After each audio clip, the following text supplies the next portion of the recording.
Sponsored by Dr. Asadullah Khan English Medium School, Solapur. Admissions are open. की राज्यामध्ये हिंदुत्ववादी विचाराचं सरकार आहे.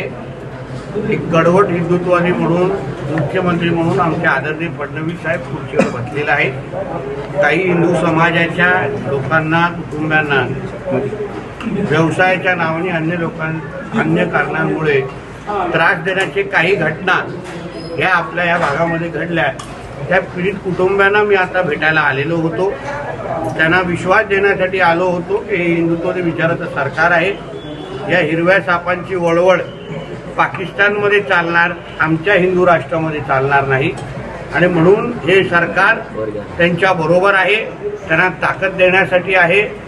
आज आम्ही हिंदू समाजानेच आम्हाला आशीर्वाद देऊन आम्हाला सरकारमध्ये बसवलेलं आहे. आणि म्हणून त्यांना कुठलीही चिंता करण्याची गरज नाही की हम बकरे काटेंगे. तेव्हा आम्ही पुढाकार घेऊन, समजुती घेऊन आम्ही भूमिका घेतो. चला पर्यावरणपूरक होळी खेळू. पर्यावरणाला अगर त्रास होत असेल तर पर्यावरणपूरक किती आमच्या हिंदू धर्मामध्ये, संस्कृतीमध्ये त्या महत्व असलं तरी, त्या फटाके वाजवण्याला महत्व असलं तरी, आता गणेश चतुर्थीच्या वेळी अशा पद्धतीची मूर्ती बनवा, पर्यावरणपूरक विसर्जन करा, अशा असंख्य सल्ले आम्हाला मिळतात.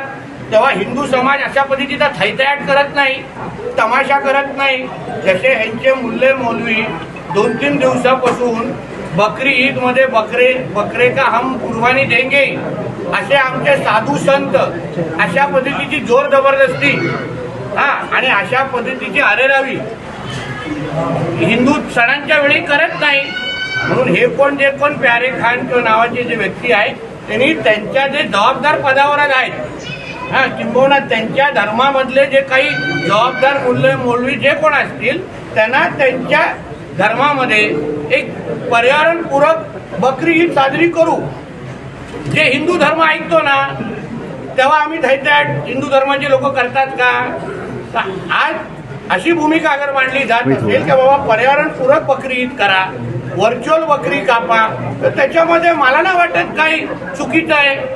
उलट हिंदू धर्मामध्ये आज बकरी ईदच्या निमित्ताने जो अस्वस्थपणा आलेला आहे की आमच्या घराच्या परिसरामध्ये खुलेआम बकऱ्या कापल्या जाणार, त्याच्यामुळे दुर्गंधी पसरणार, म्हणून पशुला हानी होणार मोठ्या प्रमाणामध्ये. बकऱ्या कापल्या, प्राणी कापली जाणार आहे.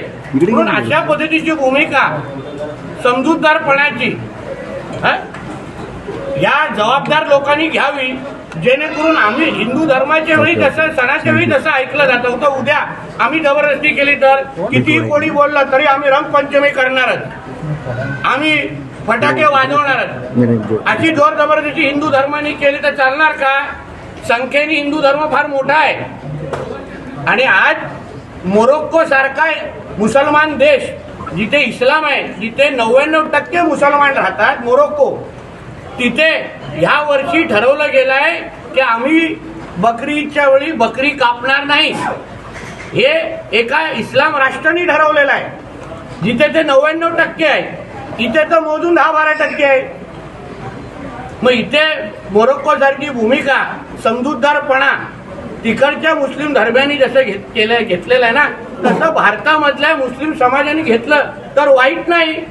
मोरोक्कोची थोडं शिकावं, एवढी भूमिका आमची आहे. शेतकऱ्यांचं नुकसान होईल. शेतीला जोडपूरक धंदा म्हणून अनेक शेतकरी बोकडाचा व्यवसाय करतात, ते वर्षभर वेगळा आहे.